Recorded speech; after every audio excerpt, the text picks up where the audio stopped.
Meus amados e queridos irmãos, para você que é um estudioso da palavra de Deus, abra a Bíblia aí, então, no Lucas capítulo de número 15.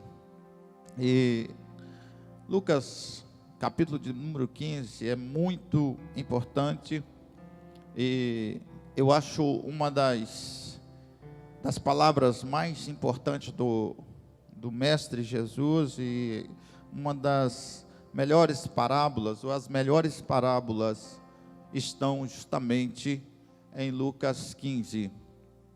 Em Lucas 15 trata de exatamente 3 parábolas, e fala da parábola da dracma perdida, fala também a parábola acerca da ovelha que se perdeu, e fala também a parábola do filho pródigo. Quando nós entendemos a palavra de Deus em Lucas 15, entendemos também que essas 3 parábolas contadas por Cristo Jesus, a ovelha que se perdeu, ela foi encontrada, também a dracma que se havia perdido, encontrou-se a dracma, e o filho a qual o pai buscava, ele retornou.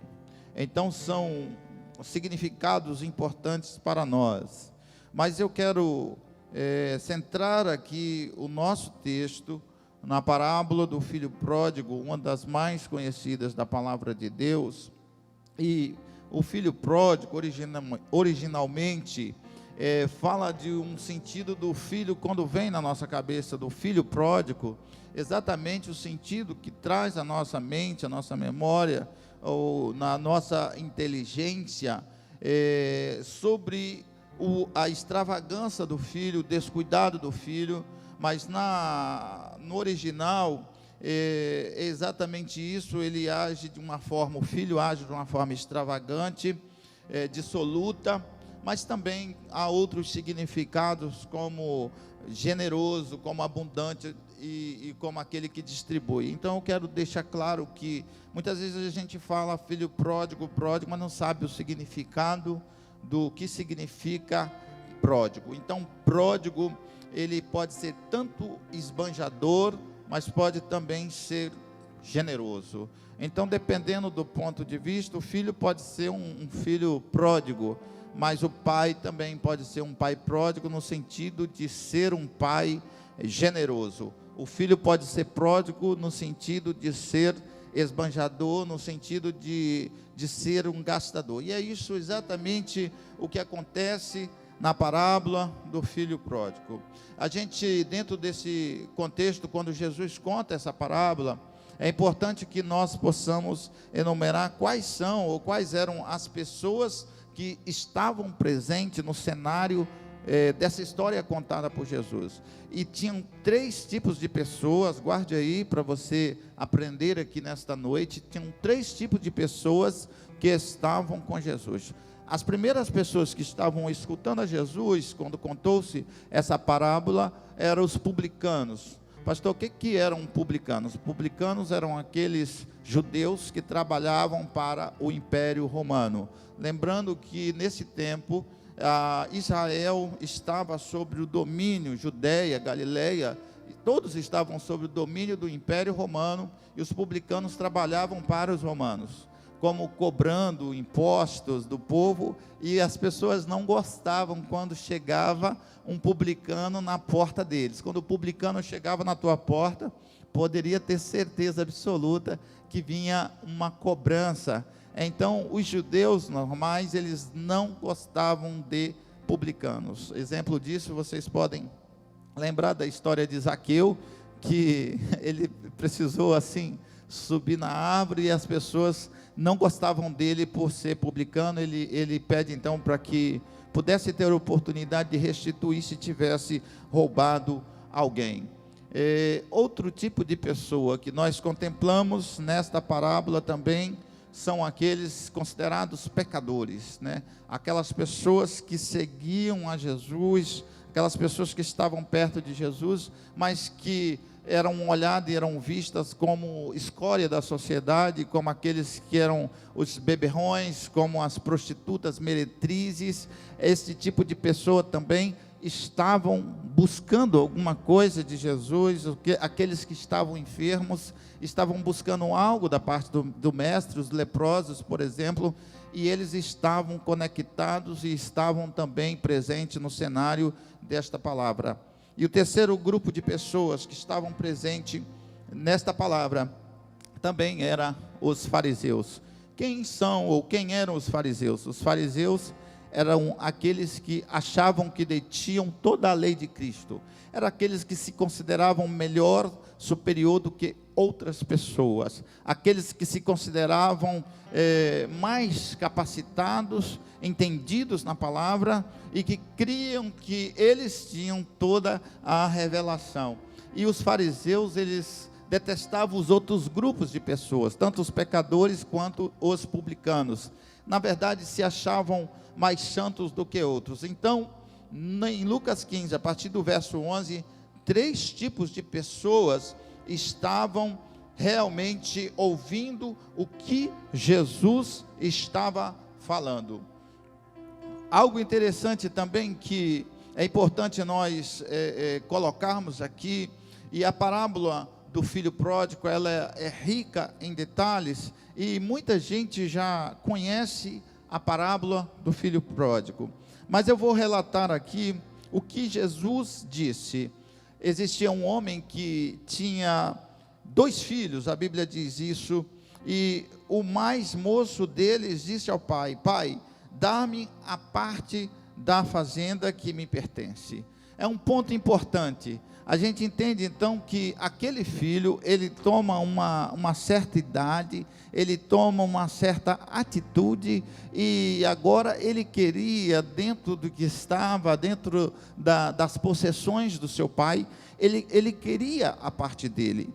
Interessante notar que não era direito daquele filho receber aquela herança, porque a herança só era dividida quando o pai falecia. A herança só podia ser repartida quando o pai falecera, mas o pai estava vivo ainda, mas mesmo assim, ele pede herança ao pai dele. Então, o primeiro ponto da palavra de Deus diz que o filho mais novo, ele pede a herança ao seu pai. É o primeiro ponto. E o pai, impressionante isso também, repartiu por eles a sua herança ou a sua fazenda. Então não foi na mesma hora que ele pega a sua fazenda e sai de dentro da casa do pai. Veja bem, a palavra de Deus mostra um intervalo do momento em que o filho, ele primeiro recebe a sua parte, aquilo que ele queria. Depois, passado um tempo, o filho mais novo ajunta tudo que é dele e partiu. E partiu para uma terra longínqua. Dentro da parte espiritual, eu entendo que esse menino estava tão revoltado, estava tão chateado com a vida, estava tão chateado de morar dentro da casa do pai, e ele teve vontade de sumir. Muitas vezes a pessoa usa essa expressão: a vontade que eu estou é de sumir. E o que aquele filho realmente fez foi isso. Ele estava num estado muito terrível. Ele achava ruim estar dentro da casa do pai. E ele resolve ir para uma terra, e a Bíblia diz longínqua, bem distante, traduzido por bem distante. Olha, eu vou para uma terra tão longe que ninguém vai me descobrir. Não quero mais ouvir falar do meu pai. Não quero mais ouvir falar do meu irmão. Quebrando todos os laços, quebrando todos os relacionamentos familiares. Aquele filho, ele quis isso. Então, primeiro, ele pega a parte dele da herança. Ou seja, ele quis dizer assim: eu não quero mais fazer parte dessa família, eu não quero mais fazer parte com esse sobrenome, eu não quero mais ter parte aqui nesta casa, eu quero o que é meu, e quero ir para bem longe. Como alguém que já disse assim: você nunca mais vai ouvir falar de mim. Parece que Deus está me revelando uma palavra para alguém aqui. Talvez entrou alguém aqui nesta noite, chateado, magoado, magoada, com situações, Deus que está falando aqui agora, com situações de conflitos familiares. Quantos creem que Deus está nessa palavra? Levanta a mão. Conflitos familiares, e tem estudado em teu coração, tomar uma decisão de ir para um lugar distante, de separação. Ei, querido, nesta noite, eu trago uma mensagem de Deus para você. Ele te trouxe aqui e você vai escutar o que Ele tem a falar contigo. Mas a primeira proposta de Deus nesta noite é que Ele te ama. Ele te ama. Quantos creem nessa palavra? Ele te ama. Mas o filho toma essa decisão: eu não quero mais, chega. Talvez você está assim: não aguento mais. Talvez você está dizendo assim: não dá mais. Querido, foi o Espírito Santo que está falando. Não ando na casa de ninguém, não dá mais, não quero mais. E foi exatamente isso que acontece com esse menino aqui. Ele toma uma decisão radical de ir para uma terra longínqua, aonde ninguém poderia mais achá-lo. Mas os olhos de Deus estão em todos os lugares. Por mais que você ande em fuga, por mais que você ande fugindo, o amor de Deus é tão grande por você, que nem um dia sequer Ele desviou o olhar dele para você. E Ele está dizendo a mim aqui, para falar a ti: não temas, eu sustento, não temas, eu te ajudo, não temas, eu te tomo pela tua mão direita, eu te digo: vai adiante. Por mais longe, por mais difícil que a situação aqui ela prega, queridos, é importante dizer também que o verso 13 diz que ali naquela terra, não sei qual a terra, ele desperdiçou tudo.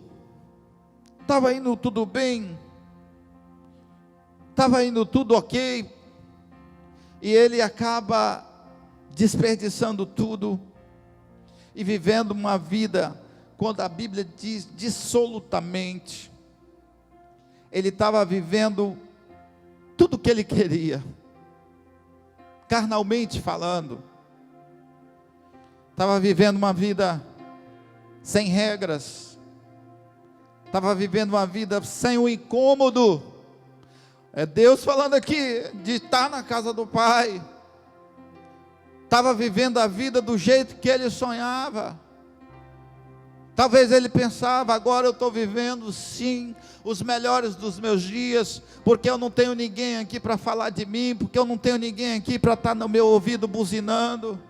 Era assim que ele estava vivendo, gastando tudo, longe da casa do Pai, vivendo uma vida dissoluta, vivendo uma vida sem ninguém para aconselhar. E nessas horas é interessante que as pessoas se aproximam de você. Amigos falsos se aproximam de você para levar você para um buraco mais fundo ainda. Querido, no mundo não tem conselho para alguém te dar. Nessas horas, é Deus que está falando comigo aqui. As pessoas que se auxiliam a ti, não tem vida com Deus, e muito menos conhece a casa do Pai. E aí quando diz assim, olha, vou separar dela, aí ele diz assim, separar mesmo. Vou largar os meus filhos, é mesmo. Você está nova ainda. O conselho vem exatamente levando ainda por um buraco mais profundo. Mas o que o pastor Cleifson prega aqui nessa noite, ainda há esperança. Ainda há esperança para a árvore cortada. Ainda há esperança. A palavra de Deus diz que os que confiam no Senhor renovarão as tuas forças. Os que confiam no Senhor renovarão as tuas forças. Aleluia. Oh, glória a Deus, eu sinto uma presença do Espírito Santo tremenda aqui nesse lugar. Mas pastor, é assim que eu estou me sentindo, distante, longe, como um filho abandonado, não sinto mais a tua presença, a presença do Pai, não sinto mais as regalias do Pai. Querido, o mundo, ele faz exatamente isso.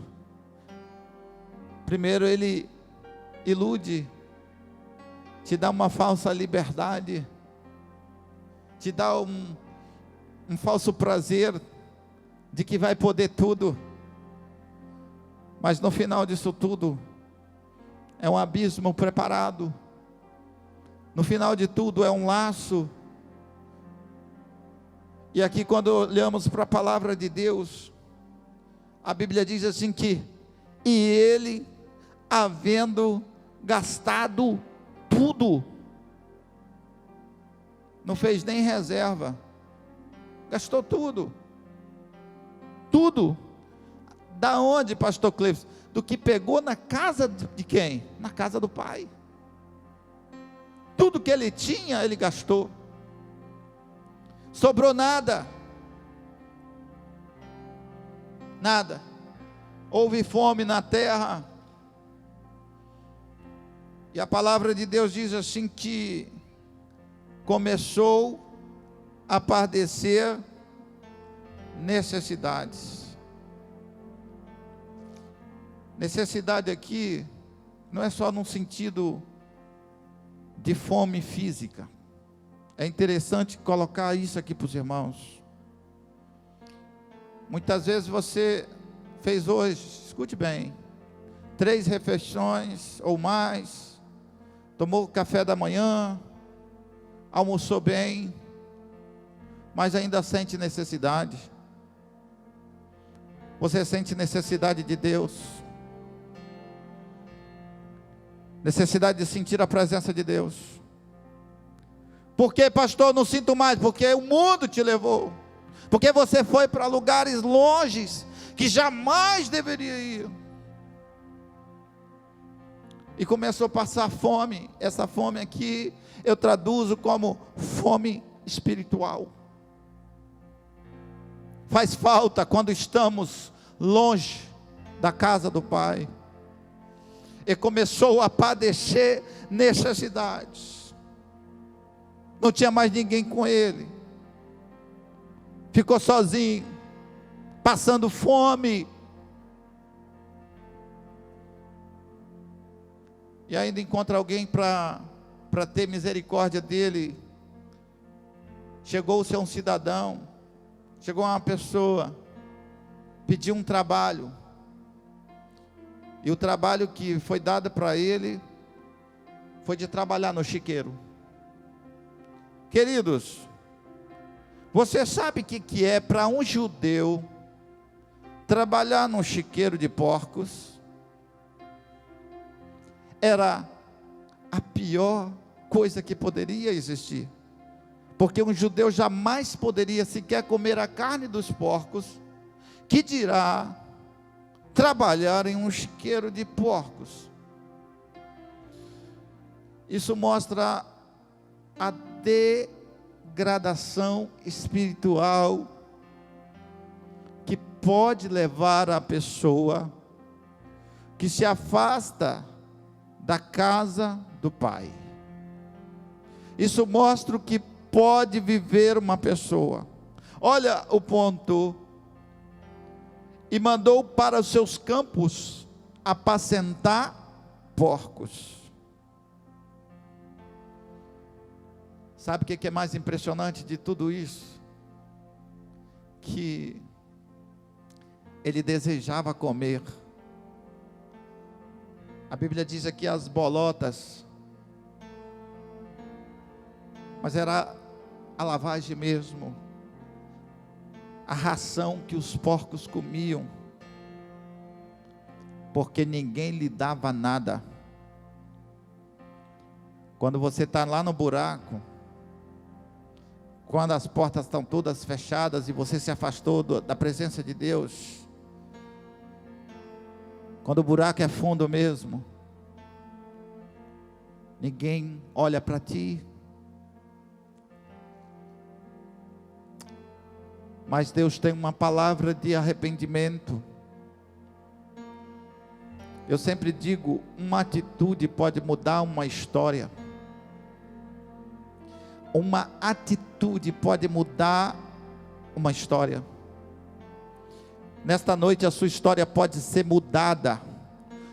Basta você tomar a atitude certa. Pastor Cleves, a situação está muito difícil para mim. Espiritualmente, moralmente. E Deus ministra aqui, no meu coração, financeiramente. Eu estou falando da parte de Deus aqui. Está muito difícil, pastor. Lá em casa as coisas estão assim. A enfermidade tem entrado. O cenário é de dificuldade. Mas existe um Deus que trabalha justamente na adversidade. Quando não dá para o homem, quando não dá para o homem, ele chega. Olha Deus aqui para você, recebe em nome de Jesus. Quando não dá para o médico, ele é médico por excelência. Aleluia. Eu vejo Deus removendo aqui, aleluia. Eu vejo Deus direcionando aqui hoje, nessa noite. Você vai sair daqui com uma direção, porque Deus está falando assim.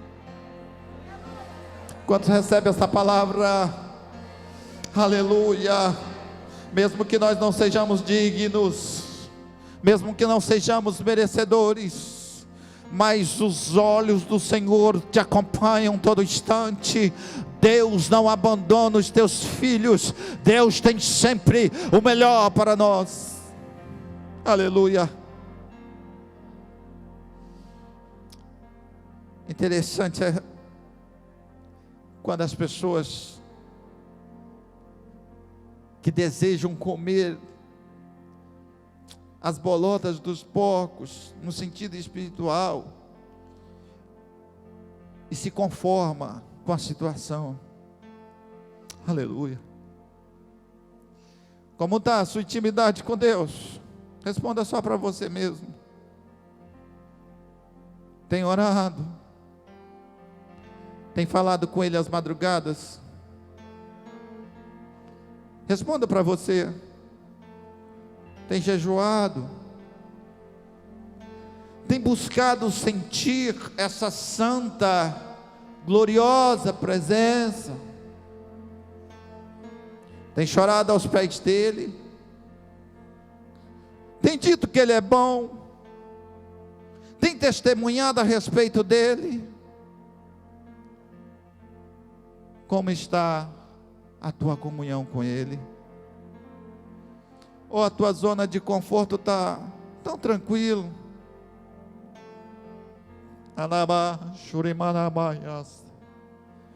Que você até mais, que você chega na tua cama e diz: vou orar deitado porque eu não aguento mais ajoelhar. Faça essa reflexão comigo. a zona de conforto, ou a conformidade está tão grande, que você não consegue mudar o cenário. A situação está tão difícil que, do jeito que você bate na cama, você levanta. Pergunto para você, já falou com Ele hoje, já agradeceu pelo fôlego de vida? Já agradeceu porque Ele desviou o carro? Já agradeceu pelo acidente que Deus te livrou? Já? Aquele acidente era para ter ceifado a tua vida, não era para você estar aqui. Deus está me mostrando aqui, o carro capotou, lembra? E você saiu ileso. Quantos creem que Deus ainda fala?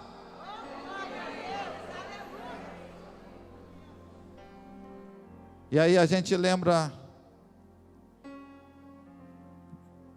e traz à memória tudo que Deus já fez por você.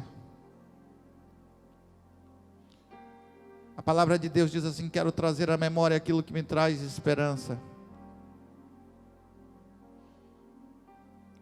Quando eu coloco na memória tudo que Deus já fez por mim. Já contei algumas vezes aqui, eu gosto sempre de contar experiências que eu mesmo vivi. É uma característica do pastor fazer isso. Não sei se já perceberam, mas eu gosto de falar as coisas que eu vivo. Eu me lembro quando eu tinha 5 anos de idade, para 6 anos, estava eu e meus irmãos.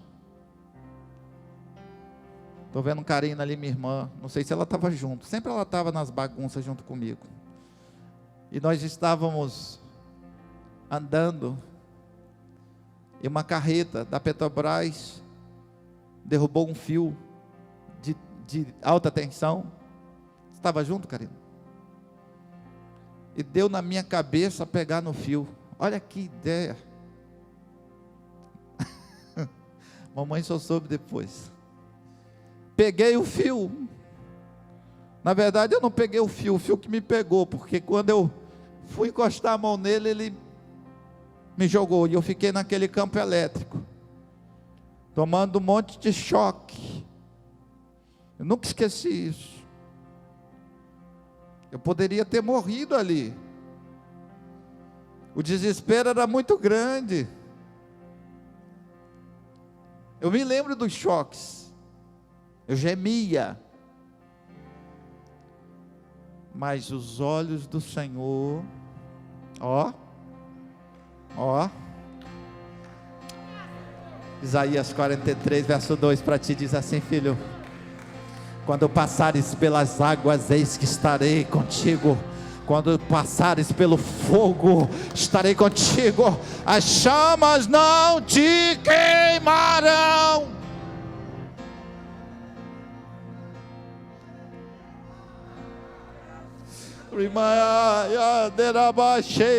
O Deus que dá livramento se levantou aqui nessa noite e diz a você: eu te livro. Aleluia. Como sair de uma situação difícil? Quando ninguém pode fazer mais nada. Ei, querido, Ele pode ainda. A última palavra ainda não foi dada, é dele. Aleluia. Aleluia. Aleluia. Estava lá naquele fio lá, mas Deus enviou alguém lá, aleluia, para me tirar daqueles fios de alta tensão. E quando eu saí dali, eu não saí queimado, eu saí correndo, porque Deus me livrou daquela situação. Quando eu trago na memória tantos livramentos que o Senhor me deu, que o Senhor nos deu. Quando eu trabalhava na Bahia, 7 anos fazendo a BR-101, não tinha, irmãos, que estrada terrível. Agora deve estar melhor um pouco. Espírito Santo, Bahia, Teixeira, São Mateus, Teixeira, São Mateus. Aquilo ali era estressante. Eu tinha que ir toda semana e voltava direto, dirigindo a congregação do Ideal. E chegou um dia que eu estava na estrada. Quando eu estava dirigindo o carro, o Espírito Santo ouviu uma voz, bradou dentro do carro e disse-me assim: meu servo, olha como que o Senhor fala conosco, olha o cuidado de Deus para conosco. Meu servo, vai acontecer um acidente contigo, não temas, eu estarei com você. Quando eu ouvi aquela voz, o carro entrou na minha frente, eu bati com o carro. O carro acabou todinho, mas o pastor pediu a alguém: abra a porta. Aleluia, eu vou sair daqui, abra a porta. Eles abriram a porta, eu saí andando de dentro daquele carro, porque Deus é aquele que dá livramento aos seus. Deus faz muito mais. Aleluia. Mas é necessário não se conformar com a situação. É necessário querer viver os seus próprios milagres. É necessário querer ter experiências com Deus. É necessário você querer mudar o cenário e a situação que você está vivendo. É necessário que você saia da paralisia espiritual. E a pergunta é nesta noite: o que foi que paralisou você? Você era cheio do Espírito Santo de Deus? Foi batizado com o Espírito Santo na adolescência? Falava em línguas? E não fala mais? O que aconteceu? Responda para você. O que está acontecendo contigo? Mas se você hoje ouvir a voz do Senhor, Ele pode te encher você plenamente. É necessário não se conformar e desejar encher os teus estômagos com a lavagem que os porcos comiam, porque ninguém lhe dava nada. Mas chega uma hora que algo diferente tem que acontecer. É hoje, tá? É Deus falando. Aleluia. Você vai tomar uma atitude. Repita comigo: eu vou. Repita bem forte: eu vou tomar uma atitude. Para Deus agir, é necessário tomar atitude. Aleluia. Primeiro,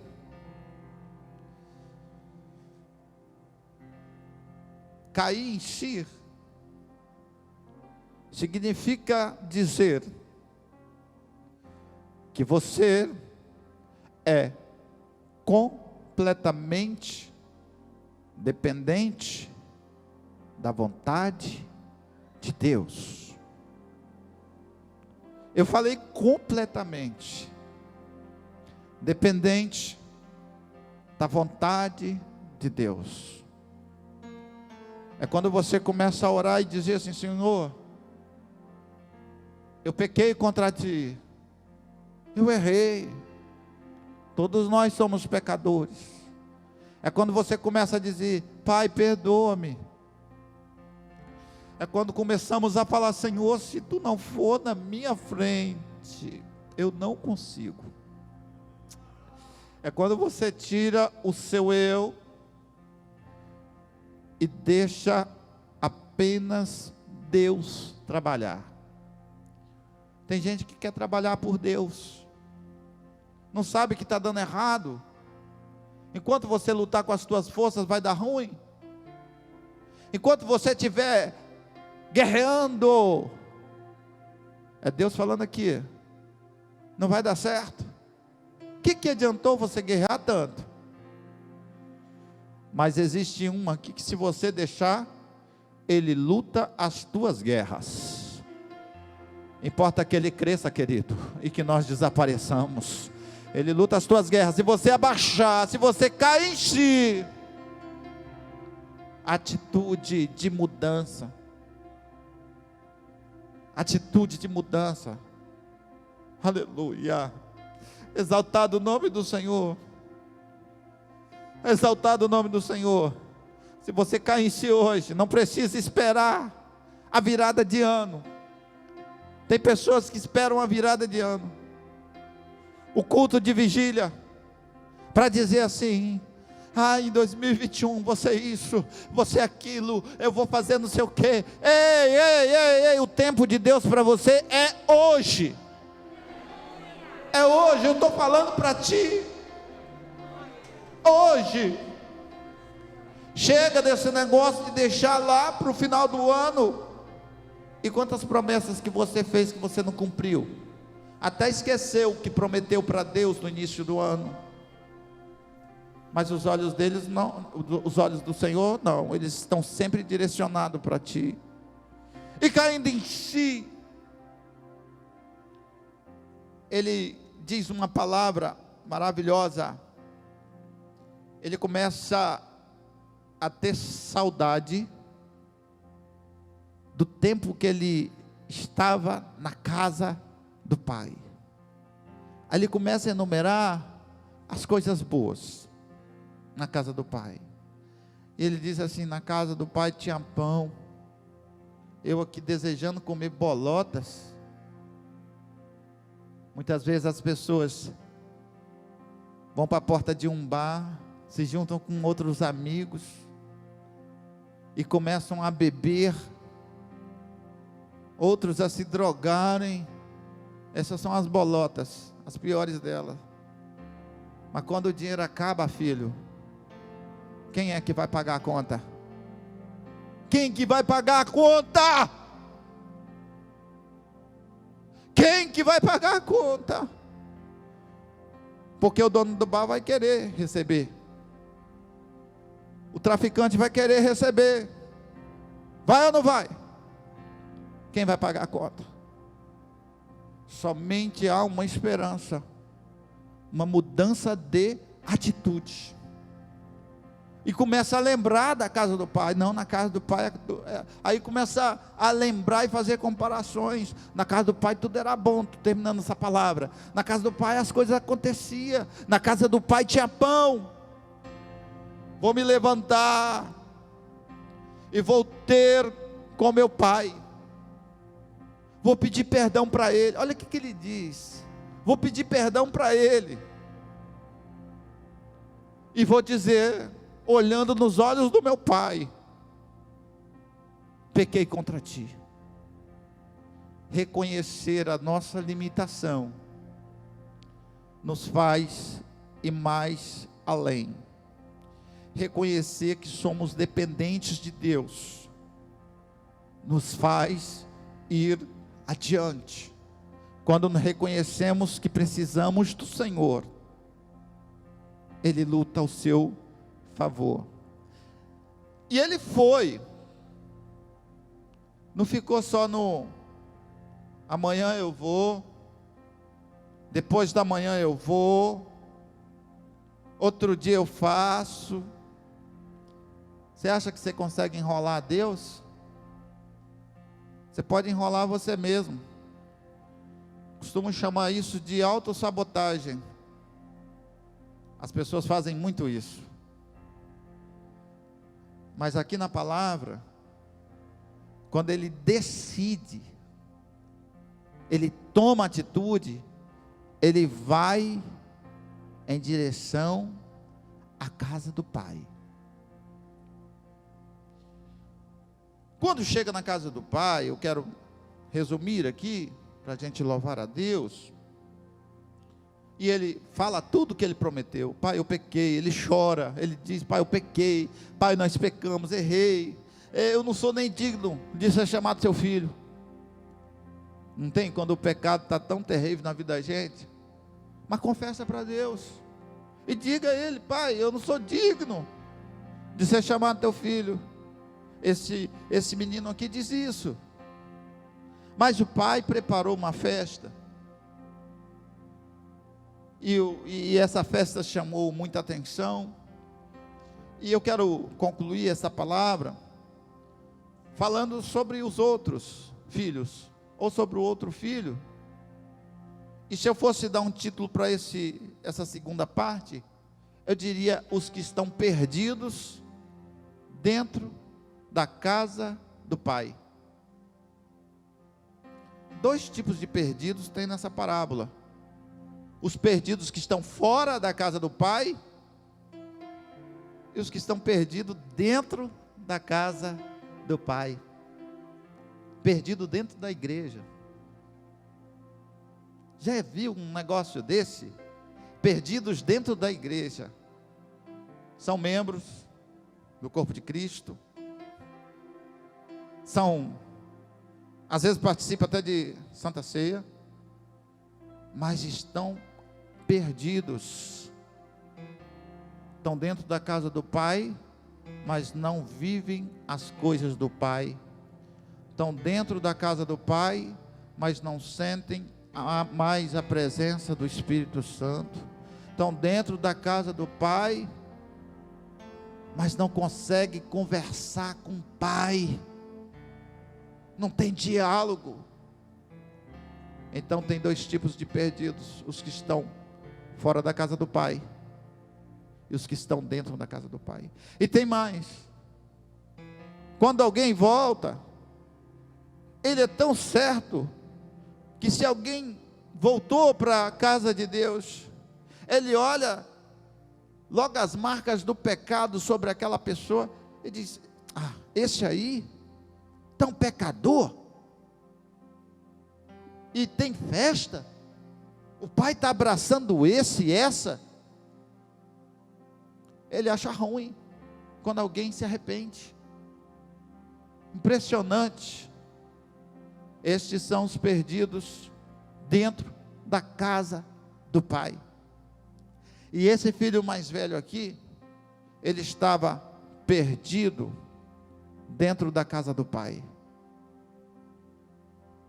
Eu finalizo dizendo que o pai, ele foi ao encontro do filho que voltou, e também saiu ao encontro do filho que ficou. Se você meditar na palavra de Deus, você vai ver que o pai, ele vai ao encontro do filho que voltou, porque ele não queria, ficou de bico, não queria participar da festa. Já viu um negócio desse? Está dentro da casa de Deus e não querer participar da festa, não querer participar das coisas mais importantes do Senhor, não querer participar da comunhão, estando dentro da casa do Pai. E ele não queria, mas o pai também foi para ele e disse para ele se alegrar, porque era justo, porque aquele que estava morto, aqui morto no sentido espiritual, morto, reviveu. Se tem alguém aqui nesta noite, que é um culto de ensino, morto, espiritualmente falando, você pode reviver nessa noite. Se tem alguém que está, aí é para o que está dentro, perdido, dentro da igreja. Você vem para a igreja, mas está perdido dentro da igreja. É para você essa palavra também, porque aquele que foi perdido, foi achado.